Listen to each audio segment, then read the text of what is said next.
Psalm 78, Maskil of Asaph. Give ear, O my people, to my law. Incline your ears to the words of my mouth.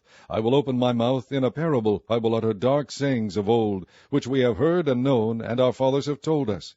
We will not hide them from their children, shewing to the generations to come the praises of the Lord, and his strength, and his wonderful works that he hath done. For he established a testimony in Jacob, and appointed a law in Israel, which he commanded our fathers, that they should make them known to their children, that the generation to come might know them, even the children which should be born, who should arise and declare them to their children, that they might set their hope in God, and not forget the works of God, but keep his commandments, and might not be as their fathers, a stubborn and rebellious generation, a generation that set not their heart aright, and whose spirit was not steadfast with God.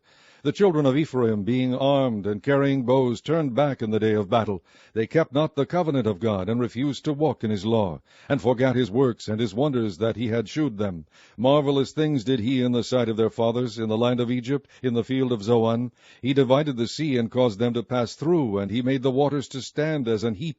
In the daytime also he led them with a cloud, and all the night with a light of fire.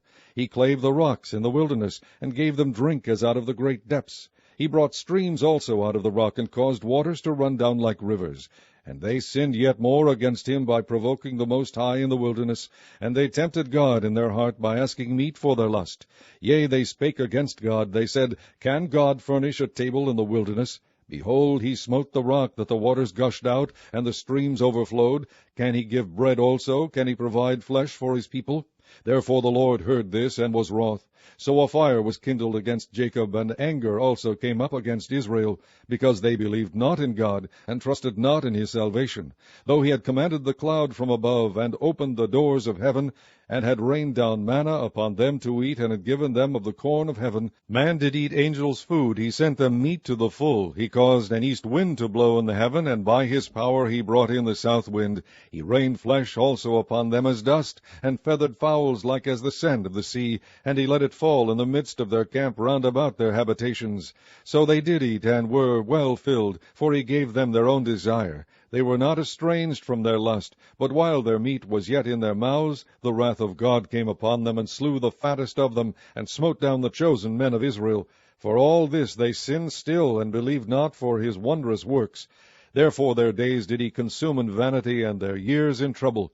When he slew them, then they sought him, and they returned and inquired early after God. And they remembered that God was their rock, and the high God their Redeemer. Nevertheless they did flatter him with their mouth, and they lied unto him with their tongues.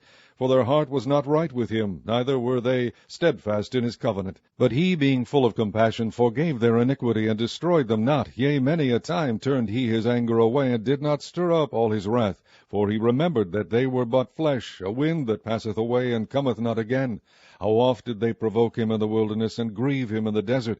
Yea, they turned back, and tempted God, and limited the Holy One of Israel. They remembered not his hand, nor the day when he delivered them from the enemy, how he had wrought his signs in Egypt, and his wonders in the field of Zoan, and had turned their rivers into blood, and their floods that they could not drink.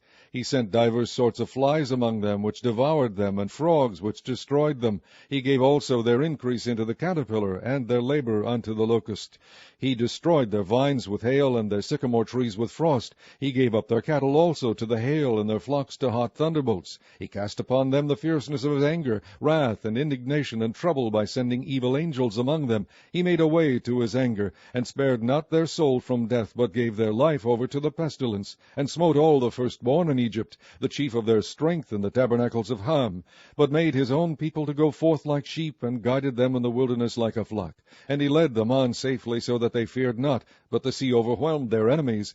And he brought them to the border of his sanctuary, even to this mountain which his right hand had purchased. He cast out the heathen also before them, and divided them an inheritance by line, and made the tribes of Israel to dwell in their tents. Yet they tempted and provoked the Most High God, and kept not his testimonies, but turned back and dealt unfaithfully like their fathers. They were turned aside like a deceitful bow, for they provoked him to anger with their high places, and moved him to jealousy with their graven images. When God heard this, he was his wrath, and greatly abhorred Israel, so that he forsook the tabernacle of Shiloh, the tent which he placed among men, and delivered his strength into captivity, and his glory into the enemy's hand. He gave his people over also unto the sword, and was wroth with his inheritance. The fire consumed their young men, and their maidens were not given to marriage. Their priests fell by the sword, and their widows made no lamentation. Then the Lord awaked as one out of sleep, and like a mighty man that shouteth by reason of wine. And he smote his enemies in the hinder parts, he put them to a perpetual reproach. Moreover, he refused the tabernacle of Joseph, and chose not the tribe of Ephraim, but chose the tribe of Judah, the Mount Zion, which he loved. And he built his sanctuary like high places, like the earth which he hath established forever. He chose David also his servant, and took him from the sheepfolds. From following the ewes great with young, he brought him to feed Jacob his people, and Israel his inheritance. So he fed them according to the integrity of his heart, and guided them by the skillfulness of his hands.